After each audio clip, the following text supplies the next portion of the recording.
Hello student, welcome to our first lesson.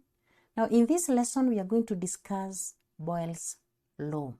We start with the introduction, and in this introduction we are going to give two cases or two examples.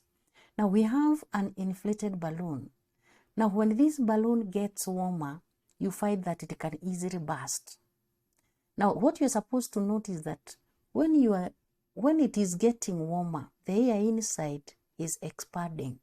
In other words, it is increasing in volume, and therefore that increase in volume is making the balloon to burst.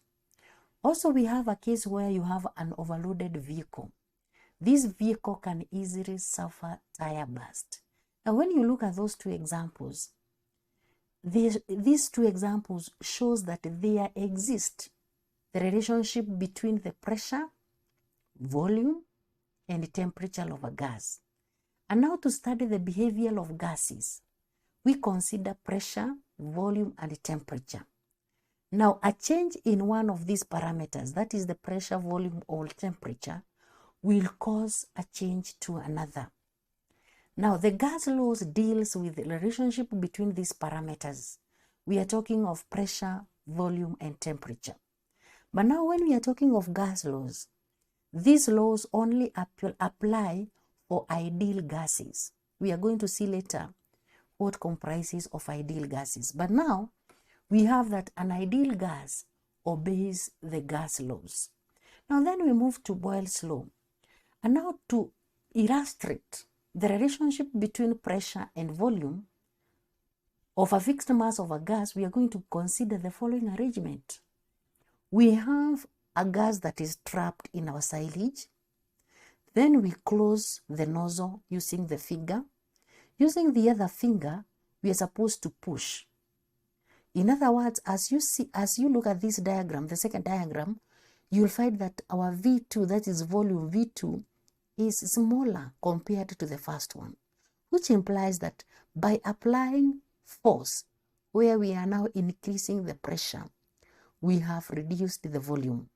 So the nozzle of the silage is closed with the finger and the piston is slowly pushed inwards. It is observed that an increase in pressure of a mass of a gas results in a decrease in volume. Then we have another arrangement of apparatus. We have a setup in here, and this setup is used to determine the relationship between pressure and volume. And now if you look at what we have here, we have an oil that is trapped inside our tube. Then we have the air above the oil, which implies that the mass of this air will not change because the air particles cannot move out or cannot enter. Therefore, the mass remains constant. And that the volume of that mass is given by our height here. The height is representing the volume. Then we have the pressure gauge. This will help us to get the reading of the pressure. So we have two readings that we are going to take here. We have the pressure and we have the height, and height is giving us the volume. So we want to see the relationship between the pressure and the volume. How do these apparatus, or how do this setup work, or how does it verify the Boyles Law? Now we start with the tap open. When the tap is open, air is pumped into the oil. By so doing, you are increasing the atmospheric pressure above the oil. And that way, it implies that now the oil will be pushed towards the other side because of the increased pressure. And you are supposed to pump until this rises at a small height, but also that height ensure that it is measurable. Then after that, you close the tap to ensure that now you have stopped the increase in pressure. Now the value of pressure and its corresponding height is read and recorded. This one is now repeated several times and you get the corresponding values of pressure and volume. And then you fill the table that is below here. Now in this table, the first column is representing the pressure. The second column is the volume, and the volume in our case here is represented by our height. Then after that, you're supposed to get the reciprocal of the volume, and of course you multiply P multiplied by V. After that, using the results that you will have here, you're supposed to plot a graph of P against V, that is pressure against volume, pressure against 1 over V, and PV, that is pressure times volume against pressure. From there, after plotting, we have the following kind of graphs. A graph of pressure versus volume is as shown here. If you look at this curve, it is a smooth curve with a negative gradient, negative instantaneous gradient. Remember, when we have a curve, we can only get a gradient at a point. That is why we are talking of instantaneous gradient. It is having a negative instantaneous gradient. So this shows that the pressure is inversely proportional to the volume. And when we have the inverse relationship, it implies that as you increase one, the other one reduces. So in other words, it means as you increase pressure, the volume decreases.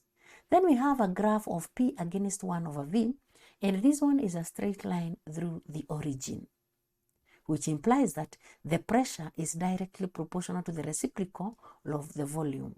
Then from there, we have the third graph. A graph of PV against P is a straight line parallel to the x-axis, or we can say that it is a horizontal line, which implies that PV is just a constant.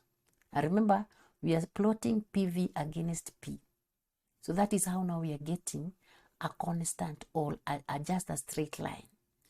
Then from now those results, we can be able to state Boyles law, which states that the pressure of a fixed mass of a gas is inversely proportional to its volume at a constant temperature. Now, when we are doing all that experiment, as you increase the pressure, you are supposed to let the parameters to cool so that now you can use the room temperature. I know when now you push and maybe you're pushing the piston, the temperature may increase due to friction. But now, before you get the reading, ensure that the temperature is constant, or it is now the room temperature. That way you will ensure that you are getting the reading at constant temperature. So in other words, when you're getting the pressure and the volume, you must ensure that the temperature is constant. Now, mathematically, Boyles law is represented, or it can be expressed as follows. P is inversely proportional to the volume. But remember, it is at a constant temperature. Now, when you replace the sign of proportionality with an equal sign and a constant, you get that P is equals to K multiplied by 1 over V. When you cross multiply, or when you multiply through by V, you get that PV will be equals to K, which is a constant. But remember, this will happen only when the temperature is constant. And therefore, we can say that P1 V1 is equals to P2 V2, which is equals to a constant.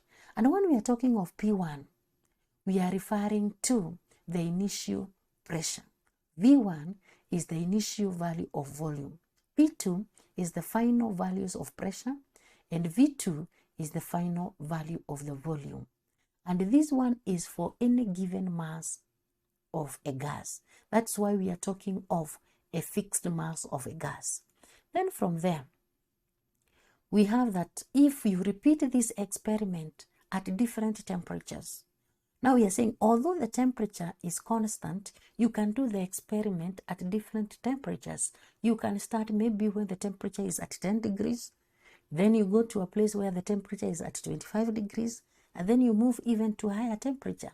Now, when you repeat the experiment using different fixed temperatures, then you get what we are calling the isothermal curves, where this T3 is greater than T2 and T2 is greater than T1. So we have the lowest temperature, followed by now the second, and then we have the highest. So again, you find that these curves illustrates the Boyles law, where we are saying that pressure is inversely proportional to the volume.